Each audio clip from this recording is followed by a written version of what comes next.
Assalamualaikum warahmatullahi wabarakatuh. Halo teman-teman Sobat UT, sebelum memulai belajar di video ini, kalian bisa berdoa terlebih dahulu, agar dimudahkan dalam memahami materi kali ini.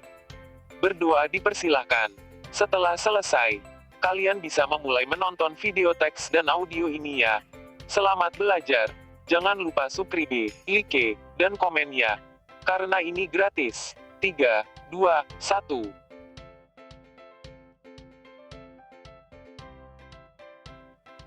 Hukum Adat, Modul 3. Kegiatan Belajar 2. Cakap dan Dewasa dalam Hukum Adat. A. Pengertian cakap menurut Hukum Adat.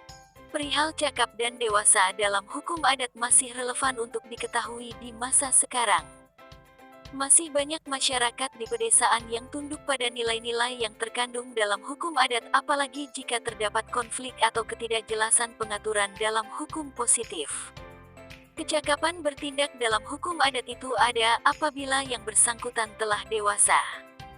Menurut Terhar, pengertian dewasa menurut hukum adat adalah pada saat pria atau wanita menikah dan memisahkan diri dari rumah tangga orang tuanya atau mertuanya, dan mempelai tersebut mempunyai rumah tangga yang berdiri sendiri. Sukanto, 2012. Namun begitu, masalah kedewasaan seseorang menurut hukum adat seringkali tergantung pada penilaian masyarakat setempat. Misalnya, dalam keadaan di mana orang tua sudah meninggal dunia, maka biasanya urusan rumah tangga diserahkan kepada anak laki-laki tertua, walaupun belum menikah. Harus diakui bahwa mungkin terjadi ketidakpastian hukum oleh karena tolok ukurnya adalah sikap masyarakat yang ditentukan oleh perilaku sosial dari warga yang bersangkutan. Hak dan kewajiban berbeda dengan cakap melakukan sesuatu perbuatan hukum. Menurut hukum adat, seseorang dinyatakan cakap melakukan sesuatu perbuatan apabila laki atau perempuan yang sudah dewasa. Dalam hukum adat, kriteria menentukan seseorang sudah dewasa atau belum bukan pada umur, melainkan berdasarkan ciri-ciri tertentu. Supomo, dalam buku adat Privativi Rech van West Java, menulis tentang ciri-ciri seseorang yang dianggap dewasa, yaitu apabila orang yang bersangkutan sudah 1. Kuat gawe, mampu bekerja sendiri. 2. Cakap mengurus harta benda dan lain-lain keperluan sendiri. 3. Cakap melakukan segala pergaulan dalam kehidupan kemasyarakatan, mempertanggungjawabkan sendiri segala-galanya itu. Terhar, dalam buku Beginselen en Stelsel van het Adatrecht, menulis menurut hukum adat yang dimaksud dengan dewasa, baru mulai setelah tidak menjadi tanggungan orang tua. Jadi, bukan asal sudah kawin saja. Yang dimaksudkan adalah bahwa seseorang yang tidak menjadi tanggungan orang tua jika sudah hidup tidak bergabung dengan orang tua, misalnya menempati rumah sendiri walau dalam pekarangan orang tuanya atau menempati bagian atau bilik dari gedung atau bangunan rumah orang tuanya. Artinya sudah mengurus hidupnya secara mandiri, tidak lagi dibiayai oleh orang tuanya. Jojo di Goeno, dalam buku Asas-Asas Hukum Adat menulis, hukum adat tidak mengenal perbedaan yang tajam antara orang yang sama sekali tidak cakap melakukan perbuatan dan cakap melakukan perbuatan hukum. Peralihan dari tidak cakap menjadi cakap dalam kenyataannya berlangsung sedikit demi sedikit menurut keadaan.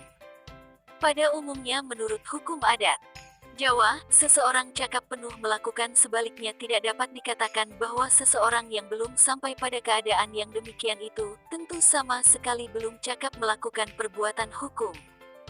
B. Pengertian dewasa menurut hukum adat.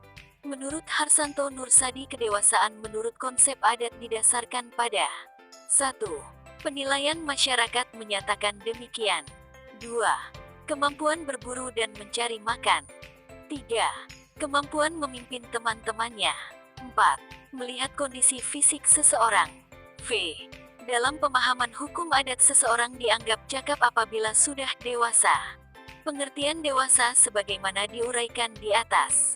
Cakap berkaitan dengan kemampuan melakukan kegiatan yang berkaitan dengan hukum, sedangkan dewasa menggambarkan kemampuan seseorang untuk dapat hidup mandiri, menopang hidup sendiri tanpa bantuan atau ketergantungan pada orang tua. Pemahaman dewasa menurut hukum adat sangat subjektif, tidak bergantung pada umur. Contoh seorang anak laki-laki tertua dalam keluarganya yang orang tuanya telah meninggal dunia, semua urusan rumah tangga diambil alih olehnya, maka anak laki-laki ini dapat dianggap sudah dewasa karena dianggap mampu mengurus rumah tangga setelah ditinggal orang tuanya. Ukuran dewasa bukan pada usia, tetapi kemampuan memikul tanggung jawab. Begitupun jika seorang anak laki-laki yang belum cukup umur, dengan patokan usia dewasa menurut Undang-Undang Perkawinan adalah 17 tahun, tetapi telah menikah dan hidup terpisah dari orang tuanya, dengan mencari nafkah sendiri tidak tergantung pada orang tuanya, maka dalam hukum adat anak laki-laki ini dianggap sudah dewasa. Ukuran dewasa menurut hukum adat relatif sekali, berbeda-beda tergantung pemahaman di masing-masing daerah. C. Jurisprudensi Mahkamah Agung tentang kedewasaan. Mahkamah Agung melalui beberapa putusannya yang berkaitan dengan dewasa, berbeda-beda dalam menafsirkannya. Dalam jurisprudensi Mahkamah Agung melalui putusan No. 53K, SIP tanggal 1 Juni tahun 1955, seseorang dianggap telah dewasa apabila usianya telah mencapai 15 tahun. Keputusan Mano. 601K, SIP 1976 tanggal 2 November tahun 1976 menentukan bahwa untuk daerah Jakarta, seorang anak telah mencapai usia 20 tahun dan sudah cakap untuk bekerja maka dianggap sudah dewasa. Kedewasaan menurut pandangan adat memang terlepas dari patokan umur sehingga tidak ada keseragaman mengenai kapan seseorang dapat mulai dikatakan telah dewasa. Ukuran kedewasaan tergantung kepada masing-masing individu, walaupun sebenarnya tetap memiliki pertautan dengan pengertian dewasa menurut ilmu psikologi, di mana kedewasaan merupakan suatu fase pada kehidupan manusia yang menggambarkan telah tercapainya keseimbangan mental dan pola pikir dalam setiap perkataan dan perbuatan.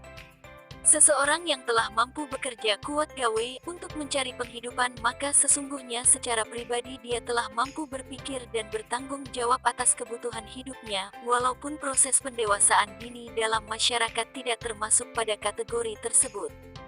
Jika dilihat dari kacamata ilmu psikologi maka pemahaman dewasa menurut Elizabeth B. Hurlock, salah satu pakar psikologi, menyebutkan bahwa perkembangan manusia secara lengkap dibagi menjadi beberapa tahapan antara lain. 1. Masa prenatal, yaitu saat terjadinya konsepsi sampai lahir. 2. Masa neonatus, yaitu saat kelahiran sampai akhir minggu kedua. 3. Masa bayi, yaitu pada akhir minggu kedua sampai akhir tahun kedua. 4. Masa kanak-kanak awal, yaitu saat umur 2 tahun sampai umur 6 tahun. 5. Masa kanak-kanak akhir, yaitu saat umur 6 tahun sampai umur 10/1 tahun. 6. Masa pubertas pra-adolescens, yaitu saat umur 11 tahun sampai umur 13 tahun. 7. Masa remaja awal, yaitu saat umur 13 tahun sampai umur 17 tahun. 8. Masa remaja akhir, yaitu saat umur 17 tahun sampai umur 21 tahun. 9. Masa dewasa awal, yaitu saat umur 21 tahun sampai umur 40 tahun. 10. Masa dewasa setengah baya, yaitu saat umur 40 tahun sampai 60 tahun. 11. Masa tua, yaitu saat umur 60 tahun sampai meninggal. Berdasarkan beberapa tahapan perkembangan manusia di atas maka kedewasaan dibagi menjadi 3 tahapan antara lain. 1. Masa dewasa awal, yang adult. 2. Masa dewasa madya, middle adulthood. 3. Masa usia lanjut, older adult. 3 tahapan kedewasaan tersebut tidak selalu dapat ditentukan berdasarkan tingkat usia tertentu. Mungkin saja pada sebagian orang, usia 17 tahun sudah mulai masuk ke dalam fase yang adult, namun bagi sebagian yang lain hal itu belum tentu sehingga selain dari usia dan tindakan perkawinan, kedewasaan juga bisa dilihat dari perilaku dan pertumbuhan fisik secara biologis. Kedewasaan selalu dihubungkan dengan kematangan mental, kepribadian, pola pikir dan perilaku sosial, namun di lain hal kedewasaan juga erat hubungannya dengan pertumbuhan fisik dan usia. Kedewasaan juga kadang dikaitkan dengan kondisi seksual seseorang walaupun kemampuan reproduksi manusia tidak selalu ditentukan oleh faktor usia. Kedewasaan merupakan perpaduan yang seimbang antara jiwa, raga, dan intelektual. Ukuran kedewasaan memang sangat relatif tergantung dari perspektif mana kita melihatnya. Kedewasaan menurut pandangan sosiologi belum tentu sama dengan kedewasaan menurut pandangan hukum, begitu juga kedewasaan menurut pandangan adat belum tentu sama dengan kedewasaan menurut pandangan agama. Dari beberapa ukuran yang umum digunakan antara lain adalah keseimbangan mental dan kemapanan sosial sebagai indikator kedewasaan, sedangkan hukum pada umumnya mengukur suatu kedewasaan dengan patokan usia dan tindakan perkawinan. Hukum Islam menentukan kedewasaan dari tanda ciri biologis tertentu untuk menentukan seseorang telah memasuki fase akil balik, misalnya pada laki-laki ditandai dengan mimpi basah ejaculation, sedangkan perempuan ditandai dengan datangnya masa haid menstruasi. Dalam perspektif adat Jawa, istilah kedewasaan relevan dengan istilah kemandirian, yang artinya mampu untuk mengurus kepentingannya sendiri secara bertanggung jawab atau dikenal dengan istilah mencar dan kuat gawe. Pada umumnya masyarakat adat memandang seseorang dianggap telah dewasa jika telah mampu memelihara kepentingannya sendiri. Hal ini sebagaimana dikemukakan oleh beberapa pakar hukum adat, sebagaimana telah disebutkan sebelumnya. Ketidakseragaman tentang penentuan batas kedewasaan juga terjadi pada dunia peradilan, di mana dalam beberapa jurisprudensi Mahkamah Agung antara lain putusan nomor 35K, SIP 1955 tertanggal tanggal 1 Juni tahun 1935 menyatakan bahwa yang dimaksud dengan seseorang telah dewasa adalah apabila usianya telah mencapai 15 tahun.